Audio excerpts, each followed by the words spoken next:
తర్వాత స్వామి గారండి. ఆయన నిజంగానే స్వామి అండి మా పాలిట. ఆయన ఆడిటర్గా పనిచేస్తూ సెంట్రల్ గవర్నమెంట్లో ఉండి మరి మిత్రుడు అవ్వటం, ₹1,00,000 తను ఇవ్వటమే కాకుండా సుధాకర్ గారు లాంటి ఆణిముత్యాన్ని మనకు పంపించారు. ఆయన ₹1,00,000 ఇస్తారు. ఇంకొకరు ఉన్నారు, వారి చేత కూడా ₹1,00,000 ఇప్పిస్తారు. నిజంగా ఎడ్యుకేషన్ అయిపోయిన ప్రభుత్వ పాఠశాల పిల్ల అంటే ఎంత అభిమానం చేసుకోండి. ఆయన మహానుభావుడు నిజంగా. స్వామి గారు వచ్చి 2 మాటలు, వారు కూడా 300 సెకండ్లు. వేదికలు అలంకరించిన పెద్దలు, గురుతుల్యులు, గురు పూజ్యులు, మరి సమస్త ఆహ్వానాన్ని మన్నించి వెంటనే ఒప్పుకున్నందుకు మరి మా ప్రెసిడెంట్ గారు మాట్లాడి, నేను ఒకే నిమిషం నా గురించి చెప్తాను. సంస్థ గురించి, నేను ఈ సంస్థకి ఎట్లా రిలేటెడ్ అనేదంతా మరి వెంకట్రావు గారు వీళ్ళందరూ చెప్పి నా గురించి చెప్తాను. ఒక సామాన్య మధ్యతరగతి కుటుంబం, నిరాక్షరాస్యులైన తల్లిదండ్రులు. మరి మా మదరు అక్కడ మాకు చీరాల దగ్గర ఎల్టీడీ కంపెనీ అని ఉంటుంది, అందరూ కూలీలు పనికి వెళ్తూ ఉంటారు. అక్కడ దొరలు ఉండేవాళ్ళు, అప్పట్లో ఫారినర్స్ వచ్చిన వాళ్ళు. వాళ్ళ దగ్గరికి పనికి వెళ్తే పెద్ద గొప్పగా ఫీల్ అయ్యేవాళ్ళు అంట, వాళ్ళ ఇళ్లలో పనిచేసేవాళ్ళని. మా పెదనాయన గారు వాళ్ళ కారు డ్రైవర్గా పనిచేయడం జరిగింది. మా అమ్మకి అప్పుడు ఈయన కారు డ్రైవరు ఆ దొరల పిల్లని తీసుకొని వెళ్ళి వస్తూ ఉన్నప్పుడు, నా పిల్లలు కూడా అట్లా వెళ్ళాలంటే ఎట్లా జరుగుతుంది అనేది ఒక నిరాక్షరాస్య నా తల్లి మరి వాళ్ళని అడిగిందంట. అడిగితే ఎట్లా అంటే, పెద్ద చదువు అంటే ఏందయ్యా, నా పిల్లల్ని చదివించాలని చెప్పిందంట, అడిగిందంట. మరి మేము 4 అన్నదమ్ములం చెల్లి, వాళ్ళు చెప్పారంట అప్పట్లో పెద్ద చదువు అంటే ఎంఏ అమ్మ అని చెప్పారంట. మరి అది స్ఫూర్తిగా తీసుకొని నా తల్లిదండ్రులు మా 5గురిని పోస్ట్ గ్రాడ్యుయేషన్ ఎంఏ చదివించింది. పొలాలు అమ్మేసి చదువులో తీసి. ఆ తల్లిదండ్రులు ఇప్పుడు లేరు ఈ ఆనంద క్షమాలని ఆస్వాదించడానికి. నేను కొంచెం చిలిపిగా ఉండేవాడిని, అంటే ఊరు కదా తిరుగుడు. అందరికీ అన్నం పెట్టేసి నాకు ఉప్పచ్చడి పెట్టేవాళ్ళు. ఇంట్లో ఉంటావా, మన పొలం కూలికి వెళ్తావా. నేను అప్పటికి కూడా నేను కూలికి వెళ్తానని వాళ్ళతో వెళ్ళేవాడిని. ఈ లాభం లేదు, వీడు ఇంకా ఇంటలేదని. అసలు వీడికి తిండి మానేసి చెప్పారు. పచ్చడి పెట్టినా కూడా తినేసి నేను వాళ్ళతో తిరుగుతున్నా. వీళ్ళని చదువుకుంటున్నారు మంచిగా, నాకు ఇంకా ఫీలింగ్ రాలా. వీళ్ళకి కూర పెడుతున్నారు, నాకు పచ్చడి పెడుతున్నారని కూడా లేదు. అయినా కూడా నేను తిరుగుతాను. వీడికి ఎట్ట కదా అని అన్నం మానేశారు. అప్పుడు తెలిసి వచ్చింది నాకు ఇంకా లాభం లేదని. అప్పటికి తెలిసింది నాకు, ఓ ఈ చదువుకోకపోతే వీళ్ళు తిండి పెట్టరని. ఆ విధంగా తల్లిదండ్రులు మరి నిరక్షరాస్యులు మమ్మల్ని తీసుకొచ్చిన తర్వాత మరి చదువు విలువ తెలియనప్పటికి కూడా చదివించే బాధ్యత వాళ్ళు తీసుకొని మమ్మల్ని ఈ స్థాయికి తీసుకొచ్చారు. వారికి నేను కృతజ్ఞును. మరి నాలాగానే ఈ గవర్నమెంట్ స్కూల్లో చదివే వాళ్ళందరూ కూడా ఆర్థిక వెసులుబాటు లేని వాళ్ళే ఉంటారు. మరి నా సిద్ధాంతం, నేను అప్పుడు ఒకటి నిర్ణయించుకున్నా, ఆర్థిక ఇబ్బందులు, వెనుకబాటుతనం కానీ ప్రతిభకు అడ్డం కాకూడదు. ప్రతిభ ఉన్న విద్యార్థులు, నేను తెలివైన వేరే పనులైన వాళ్ళు తెలివైన కదా. నేను తల్లిదండ్రుల మాట వినలేదు, మాకు గైడెన్స్ ఇచ్చేవాళ్ళు లేరు. నాకు ఎప్పుడు తెలిసింది, నేను ఎంఏకి వచ్చేసిన తర్వాత యూనివర్సిటీలో తెలిసింది నేనేం కోల్పోయాను. నాతో వాళ్ళు ఉన్న వాళ్ళు ఎట్లా చదువుకుని ఎట్లా పైకి వస్తున్నారు. మరి ఈ పొజిషన్ వచ్చేటప్పుడు నేను ఇమ్మీడియట్గా జాబ్కి వెళ్ళాల్సిన పరిస్థితి నాకు వచ్చింది. నాతో వాళ్ళు అందరూ సివిల్ సర్వీస్ చదువుతూ ఉండేవాళ్ళు. ఆ క్రమంలో నేను ఏదైనా జాబ్ కొట్టుకోవాలని చెప్పేసి పగలంతా తిరిగి రాత్రి చదివి రైల్వేలో అసిస్టెంట్ స్టేషన్ మాస్టర్గా వెళ్ళిన తర్వాత అక్కడ నైట్ డ్యూటీస్ ఉండటం వలన ఫర్దర్ స్టడీస్ నాకు చదువుకోవడానికి కుదరలా. సెలవు దొరికేది కాదు. కాంపిటేటివ్ ఎగ్జామ్స్కి సెలవు అడిగితే ఇచ్చేవాళ్ళు కాదు.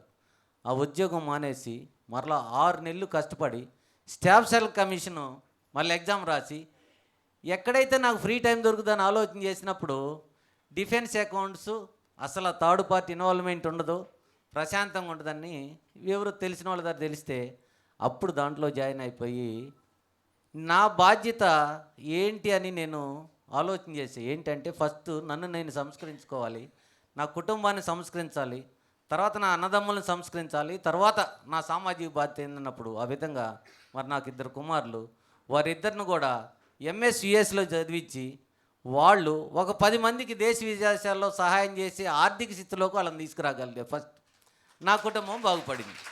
నెక్స్ట్ నా పరిస్థితి ఏంటి అనేటప్పటికి చిన్న స్కూల్స్లోకి వెళ్ళటం, మోటివేట్ చేయటం, వాళ్ళకి ప్రైజ్ ఇవ్వటం, తర్వాత ఎమ్యూనిటీస్ ఏమి లేవో ఆ స్కూల్స్లో బెంచెస్ కానీ ఆడపిల్లలకు టాయిలెట్స్ కానీ ఇట్లాంటివన్నీ చేస్తూ ఉన్న క్రమంలో జయరామ్ రెడ్డి గారు అని నా యూనివర్సిటీ మేట్ ఉన్నాడు, నా రూమ్ పక్కన ఉండేవాడు. అతను చెప్పాడు, అప్పటికి ఆయన నేను చూసి 30 years, 86లో మాట ఆయన చూసి నన్ను 2019 వరకు అసలు చూడాల, ఫోన్లో కలిసాడు.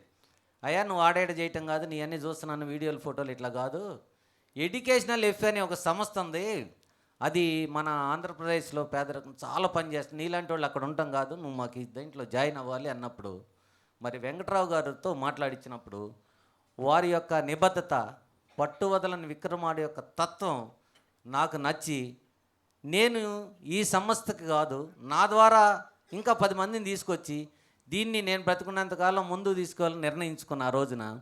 దాన్ని అప్పుడు ఏం చేసామంటే, ఒక జిల్లా స్థాయిలో ఉన్న దాన్ని నేను చెప్పాను ఇమ్మీడియట్గా, గో హెడ్, నాట్ జిల్లా, ఇది స్టేట్ లెవెల్ వెళ్ళాలి. దీనికి ఏంటి పరిస్థితి మనకు కావాలి, ఆర్థిక వనరులు కావాలి. ఎంత ఆర్థిక వనరులను మనకేం చేయాలి, స్కూల్స్లో టీచర్స్ సహకరించాలి ఊర్లో. మరి స్కూల్స్కి సహకరించాలి టీచర్స్ అంటే వాళ్ళు గవర్నమెంట్ ఎంప్లాయీస్ కాబట్టి వాళ్ళ హైర్ అథారిటీస్ నుంచి వాళ్ళకి పర్మిషన్ కావాలి. సో దీనికి ఏంటి అన్నప్పుడు, మరి మన పెద్దలు మేమందరం గురువు అంటారు, నన్ను అనలంటే మేము ఈయన గురువు అంటాం. గురువు గారు పుట్టమరాజు గారు వారు టీచర్గా ఉన్నారు కాబట్టి వారికి ఉన్న సత్సంబంధాలను బట్టి ఆర్జేడీ గారిని కలవడం జరిగింది, అక్కడ పర్మిషన్ తీసుకోవటం, ఆ విధంగా మేము స్టేట్ లెవెల్కి రావటం. అప్పుడు మరలా ఆలోచన చేసాం, మనం ముందుకైతే వెళ్ళాం కానీ ఆర్థిక వనరులు అంత ఈజీగా అది ఎస్టిమేషన్ చేస్తే 16 lakhs ఉంది ఆ రోజున. 16 lakhs నార్మల్ విషయం కాదు. మరి ఎట్లా మేము ఆలోచిస్తున్న విధానంలోనే దేవుడు అనుకోని రీతిగా వేరు ప్రాంతాల్లో భావసారూప్యత కలిగి ఒకే పని చేస్తున్నటువంటి వాళ్ళందరినీ ఈ ఎడ్యుకేషను ఎఫిఫానీ ద్వారా ఒక వేదిక మీదకు తీసుకొచ్చే అవకాశాన్ని భగవంతుడు మాకు కలుగు చేశాడు. ఈ విధంగా మేమందరం కూడా ఈరోజు కూడా అన్నదమ్ముల్లాగే ఉంటూ, మేము ఇళ్లల్లో వాస్తవంగా చెప్పాలంటే ఈ పొజిషన్లో మేము ఇళ్లల్లో పని చెయ్యం, కానీ మేము ఏడ పని చేసేటప్పుడు మేము అసలు ఫీల్ అవ్వం.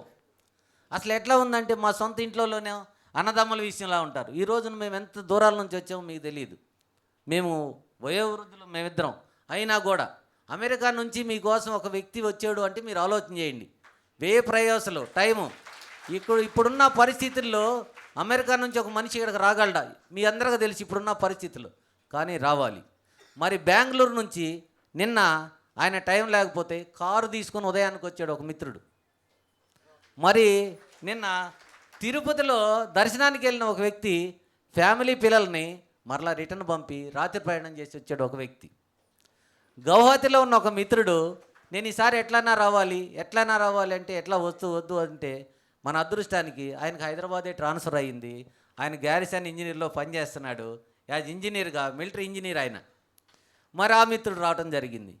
నేను సామాజిక సేవతో పాటు ఇక్కడికి వచ్చి నేను ఈ పని చూసుకుని వెళ్తాను. వీటన్నిటికి కారణం ఏంటి అంటే ఒక్కటే, మేము ఆ రోజు కష్టపడ్డాం, మాకు చెప్పేవాళ్ళు లేరు, మాకు చెప్పుంటే వేరుగా ఉంటుందేమో. మనం ఇవన్నీ కష్టాలను అధిగమించుకొని వచ్చి ఈ ప్లాట్ఫామ్ మీద, ఈ స్టేజ్ మీద స్థాయికి వస్తే మనం కొంతమందిని మోటివేట్ చేస్తే మన ద్వారా కొంతమంది అయినా మారాలి. వ్యవస్థ మారడానికి కారణం విద్య ఒక్కటే అనే ప్రగాఢ నమ్మకంతో మేము వచ్చాము. కాబట్టి మరి మీరు అర్థం చేసుకొని తల్లిదండ్రులుగా మీ పిల్లల్ని ఏం చేయాలి, మీరు టీచర్స్ దగ్గరికి వెళ్ళి మీరు మోటివేట్ చెప్పించుకొని చేయమని మరి మీ అందరినీ సవినయంగా మనం చేస్తే సమయం లేదు కాబట్టి thank you very much for giving this opportunity. Thank you very much. విజేతలైన విద్యార్థులందరికీ నా ఆశీస్సులు, శుభాభివందనాలు. Thank you very much. God bless you all. స్వామి గారిలో ఇంకో మనిషి ఉన్నాడు, బయటికి కనిపించే మనిషి వేరు. ఆ మనిషి ఇవాళ ఆయన ఆవిష్కరించుకున్నాడు. ఇవాళ నిజంగా ఎంత ప్రేమ ఉందో ఆయన మాటల్లో మీరు చూశారు. మీ అండ మాకు ఎప్పుడూ కూడా భగవంతుడి అండగా భావిస్తాం సార్. స్వామి గారు మీరు ఇవ్వటమే కాదు, చాలామంది చేత ఇప్పించారు, ఆయన పెద్ద మొత్తాలు ఇప్పించారు. వారికి హృదయపూర్వక ధన్యవాదాలు.